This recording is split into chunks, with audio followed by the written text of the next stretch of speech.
This is RTV6 News at 11, working for you. Good evening, I'm Nicole Griffin. Tonight, faith communities across the country are gathering on Martin Luther King Jr. Street in their cities. Side by side, people are standing together in solidarity against racism and injustice. The multicultural human prayer chain taking place tonight right here in Indianapolis as well. New tonight at 11, we talked to those who took part about the change they hope it brings. Right now, there is a lot in our world and in our society that is dividing us. Taking a stand and turning a place of pain into a place of prayer. We're praying for something to break through for our nation, for our people, and for our city. Wearing masks with words taped on the front like unity and wisdom. Dozens lined Martin Luther King Jr. Street in Indianapolis on Saturday night to pray for change.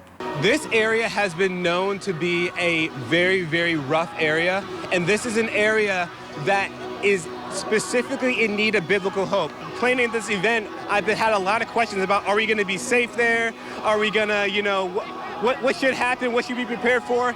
And my response is, the places that need hope are the places that we need to be. Some of what masters us is just that we're afraid of certain addresses. We're afraid of certain sections. We're afraid, even when we see certain labels, we automatically assume stuff, and we're just kind of like saying, no, we don't need to be afraid. Let's just go down there and pray. Those who are praying for change hope this will ultimately help shift the culture because they say there are so many resources that exist at churches across the city that could help bring people together and change the destiny of our city. Justice and freedom is not a black thing, it's not a white thing, it's not a Hispanic thing or an Asian thing. It's a kingdom thing. We are here for the kingdom of God. It kind of seems like a new plan, but it's actually the old plan. And so we're actually returning to the old plan and turning to the only one who we actually believe has the power and the way that can change it. And we're people of action, but our actions aren't working. Each person praying because they believe the church has the solutions to racial tensions that we are experiencing in our country. On one single day, a prayer chain is hoping to help all of us move forward and start to come together and heal. Well, Pray on MLK is a project by Civil Righteousness, a nonprofit based in Ferguson, Missouri. The group was formed to pray for the emergence of a new breed of leadership to address the historic racial divide in America. Discussions on hate and racism can be difficult, and that is why every Tuesday this month, RTV6 and Radio 1 will host a conversation exploring racial issues in Central Indiana. The next topic is called The Now, the current racial climate in our community. Watch Tuesday at 5 p.m. on the RTV6 Facebook page. An Indianapolis group is hoping their campaign to empower and encourage men catches on and spreads beyond a city initiative. Troy Washington is working for you to show us how today's rally kicked everything off. The significance of today's event was a rally for unity. Because when we empower the black man, we empower the black family. When we empower the black family, we empower our communities. The lineup provided something for everyone, and the goal was to uplift. I did speak today. This event was phenomenal. The speakers that were on the rostrum and podium really talked about our theme and message, which was strong men, strong minds. We had an opportunity to share resources with our attendees and also let them know that we wanted to empower them in a unified effort. Strong men, strong minds. Indy led by example today. Strong men identifying unity, identifying resources that can help them, and empowering them to be the best man that they can be. And we wanted to be proactive as opposed to reactive. So in being proactive, you want to get out ahead of what's going on and not have the event occur because of something that happened yesterday, last week, or last month. The theme of the rally was strong men, strong minds, and it focused on building up the black man. It's not the end, but just the beginning of a great movement here in the city of Indianapolis. Working for you at the State House, Troy Washington, RTV6. Troy, thank you. And today, people across the country gathered for Save the Children rallies, and that included right here in Indianapolis. Their goal is to raise awareness for child sex trafficking. This morning, about 70 people marched down Meridian Street, eventually stopping in front of the RTV6 studios. People brought signs saying Save the Children and Protect the Children. Those who attended were encouraged to bring business cards and also interact with other activists. New tonight, an investigation is underway after someone stole from and vandalized an ATM at an Indianapolis bank. Metro Police were called to the scene early this morning at the PNC branch in the 5500 block of Georgetown Road. An undisclosed amount of cash was stolen. The ATM was also badly damaged. FBI agents are assisting with this investigation. Now to your Storm Team 6 forecast. Meteorologist Kyle Mount standing by. Kyle, we're wrapping up a pretty nice Saturday.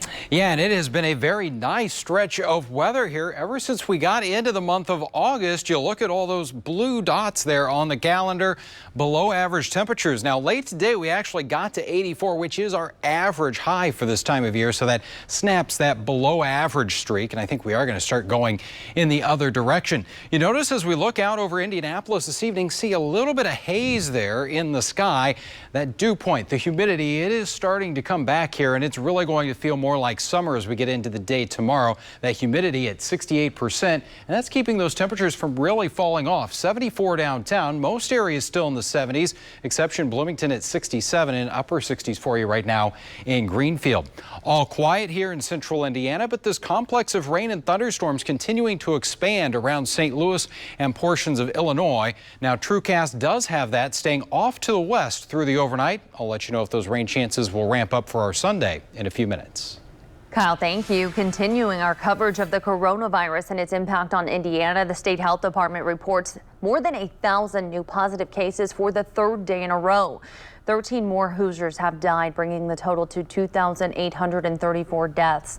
More than 73,000 Hoosiers have tested positive for the virus.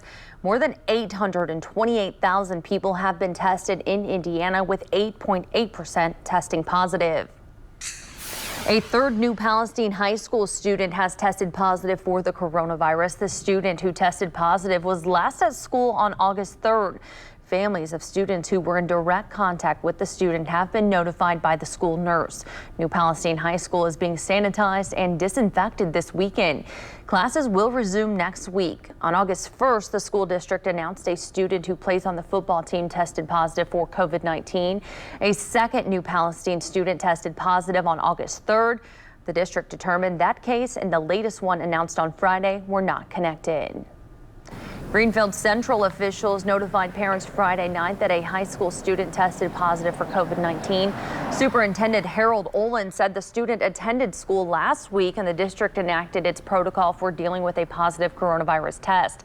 The school district contacted families whose children were close contacts on Friday evening. Families who did not receive a phone call were not identified as a close contact. A Greenfield Central Junior High School student tested positive for COVID-19 after the district's first day of school on July 30th. Ball State athletics are now on hold. This comes after the Mid-American Conference became the first league competing at college football's highest level to cancel its fall season. Along with football, the MAC canceled the fall season for men's and women's cross country, field hockey, men's soccer, women's soccer, and women's volleyball. The conference's university presidents decided to explore making up the fall sports season in the spring. As the pandemic continues, our initiative, The Rebound Indiana, is working to make sure you know where to turn for support, especially when it comes to issues like mental health and addiction. More than $1 million in federal grants from the Substance Use and Mental Health Services Administration will help add more peer recovery specialists to organizations across Indiana. Those specialists have personal experience with mental health or substance use disorders. The grant money will help add 40 positions. The specialists will work alongside others with their recovery. Having a peer support there, it's somebody that can answer difficult questions. You know, is this a right pathway for my loved one? Well, if my loved one doesn't do this, is this appropriate? And having somebody that's been there before, that's trained and certified to help them along the way is just, it's an unbelievable asset that we just haven't had much access to in the past. Governor Holcomb says now more than ever during the pandemic, expanding peer recovery options is essential to support those with mental health issues and substance use disorders by helping improve access to resources that they need. If you'd like more information or want to connect to resources, just go to theindychannel.com/rebound. Your Indiana Pacers have just beaten the best in the West. They rallied late in the game to beat the Lakers 116-111 tonight in Orlando. TJ Warren was the star of the night, finishing with 39 points. It was Warren's three-pointer with 9 seconds to go that clinched the Pacer win, putting the team up by 6. Indiana won despite turnover problems and being out-rebounded. This is Indiana's 4th win in 5 games since the season restart. The Pacers' next game is Monday night against Miami. Los Angeles has lost 3 straight, but has already clinched the top spot in the Western Conference. Nationwide hospitalizations and deaths from COVID-19 are on the rise in more than half the U.S. So why are thousands of people prepared to gather in one place this weekend? Find out coming up next.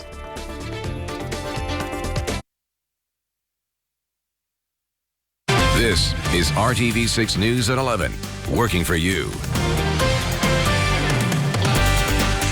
With hospitalizations and deaths on the rise in more than half the country, some states are pausing reopening plans, but the city of Sturgis, South Dakota is preparing for what will likely be the largest gathering in the country since the pandemic began. Here's ABC's Alex Prochet with the details.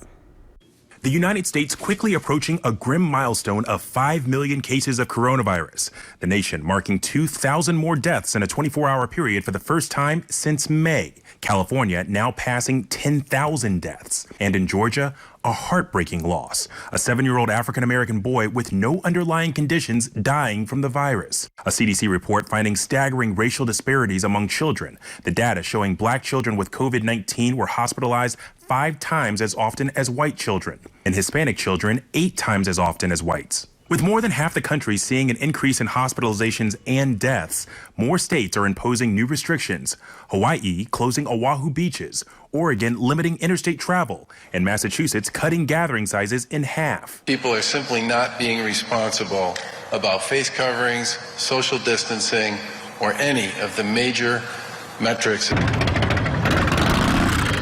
However, hundreds of thousands of bikers are converging on Sturgis, South Dakota for the city's annual motorcycle rally.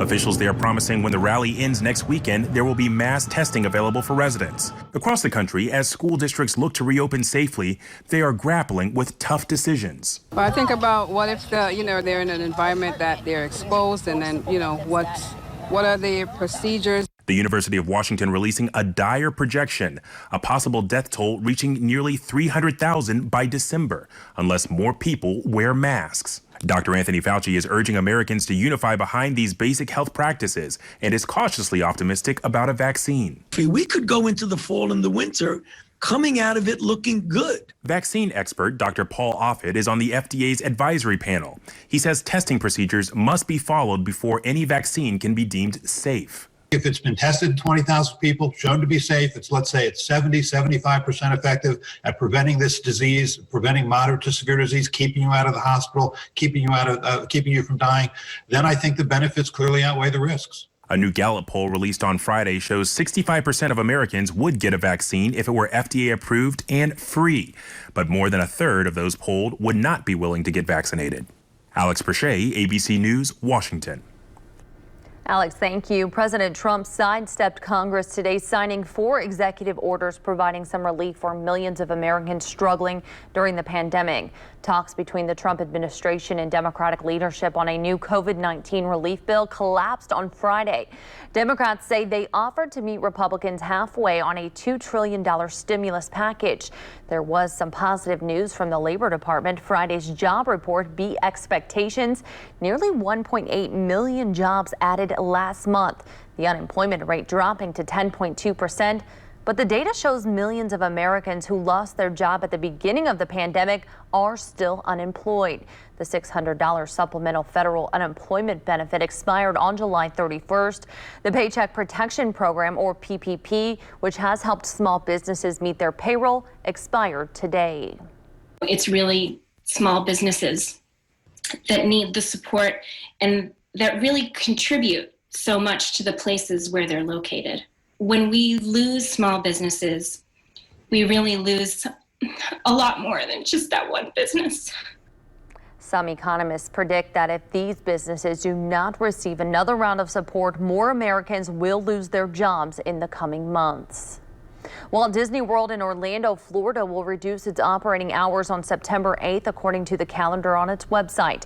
Magic Kingdom and Hollywood Studios will shut down an hour earlier. Epcot will empty out 2 hours sooner, and Animal Kingdom will both open later and close earlier, shaving off a total of 2 hours. The theme parks had to shut down completely due to the coronavirus, but began a phased reopening on July 11th. An important part of going back to school is making sure children have all the school supplies they need to be successful, and that is where your generosity comes in. The Salvation Army of Indiana and Walmart are teaming up this weekend for the Stuff the Bus event. When you shop today or tomorrow at one of 16 Walmarts in central Indiana, you are asked to pick up something extra for a child in need.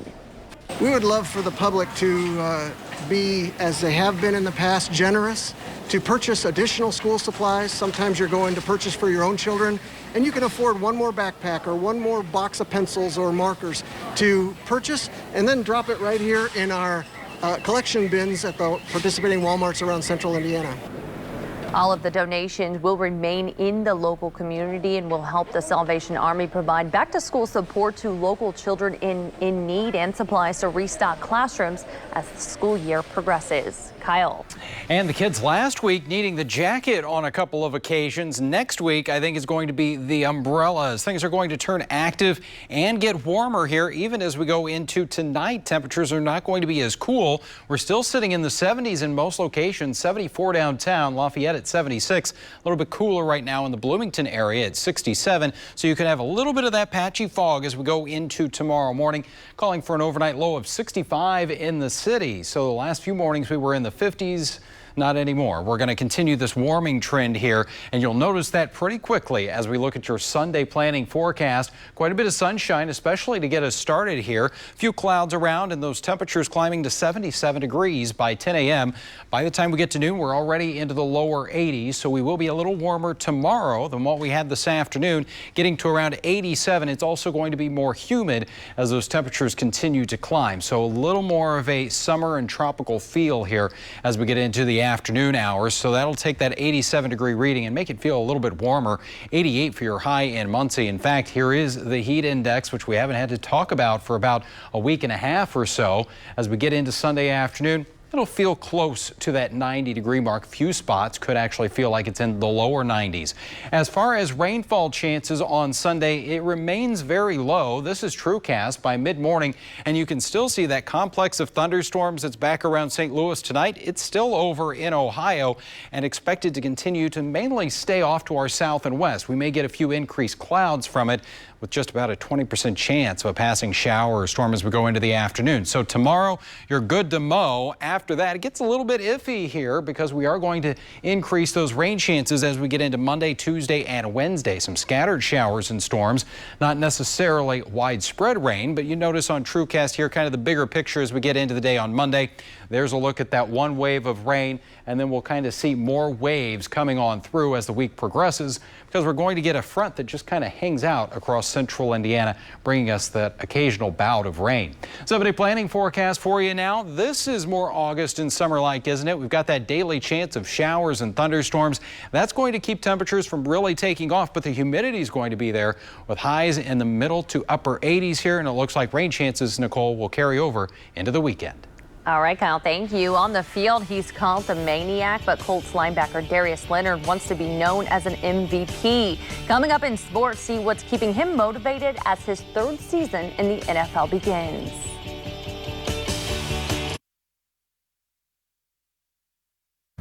As the Colts gather for training camp, there is a lot of talk about the arrival of new quarterback Phillip Rivers, but it could be one returning player on Indy's defense that makes just as big of an impact this season.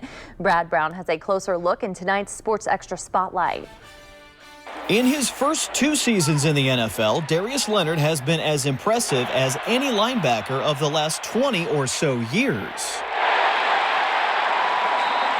Going into this season, he's been given some extra motivation to keep that pace going. Being a competitor, you know, you play this game to be the best, and if you're not the top one at your position, then, you know, that means you're not doing the right thing. And, you know, I think that I got to continue to go out each and every week to prove that I could be the best linebacker. Leonard got a new pair of cleats as a daily reminder. All of the slights and criticisms he faces online are there, including his recent rating of 85 in the Madden 21 video game. You know, some people can get complacent with the things that they've done. And me, you know, I look for, you know, I'm always on Twitter. I look for every bad comment. I look for everybody just to talk trash to me, because if someone out there talking trash about me, that means that I'm not doing enough. Like 99% of the players that I've been around that are motivated by that stuff, you know, if they feel like the dig goes past, hey, bad game, bad player, and really gets personal, then that's another level. But most of the guys, I just think they know it fuels the fire. But Darius is having some fun, even as things continue to be so very different in this altered preseason. I couldn't wait to show it for work. You know, I'm a man with a lot of energy. I hate to sit still. For this past few months, I've been sitting at home. Once the team opened the doors to get back to work, Leonard was there. In fact, he was a bit early. Whether he knows it or not, I mean, I think he's pretty self-motivated and wants to be the best and is obviously extremely talented. So, you know, it's like, it's just kind of that icing on top that when people doubt him, he wants to prove them wrong. I'm at the top level of playing football, and sometimes you can get complacent. And as long as you got someone continue to say negative things, continue to badly rank you day in and day out, no matter what, and I need that. People around the league are taking notice. Despite Leonard's 85 rating on the Madden game, he's already in some conversations about being the league's defensive MVP this season. And his media profile continues to rise as well. A few weeks ago, he was part of a special NFL edition of Celebrity Family Feud. We'll see if he can bring that energy to the field in the weeks ahead. Brad Brown, RTV6 Sports.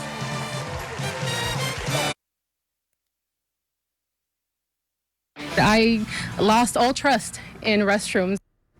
A stunning morning surprise for a California family. When they went to use the bathroom, they found a 6-foot-long snake in their toilet. They immediately called for help, and it was the rattlesnake rustler to the rescue.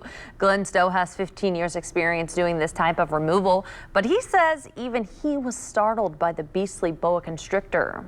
He's strong. He gets big, and he's grabbed onto something, but he's trying to pull me in with him. He was stronger than my tongs, and I was about ready to grab him with my hand. Like, I knew I had to get him out of there, but luckily he kind of froze up a little bit, and I was able to suck him out of there. When I use the restroom in the morning, I usually don't even turn on the lights. Now the lights will be on. I will take a glance, I will flush twice, and then sit down. Boa constrictors like the one found in the toilet are not native to California. The family believes a neighbor may have lost their pet. The 6-foot snake was safely delivered to animal control. A scary situation there, Kyle. If I were her, I hope she's got another bathroom. I don't think I could even use that one for a while or ever. Yeah. All right, 7-day planning forecast. It gets a little more active tomorrow. Just a small rain chance, but it will ramp up to about 60% here as we get into Monday through Wednesday. All right, Kyle, sounds good. Thank you so much, and thank you for joining us. We'll see you back here tomorrow at 6. Have a great night.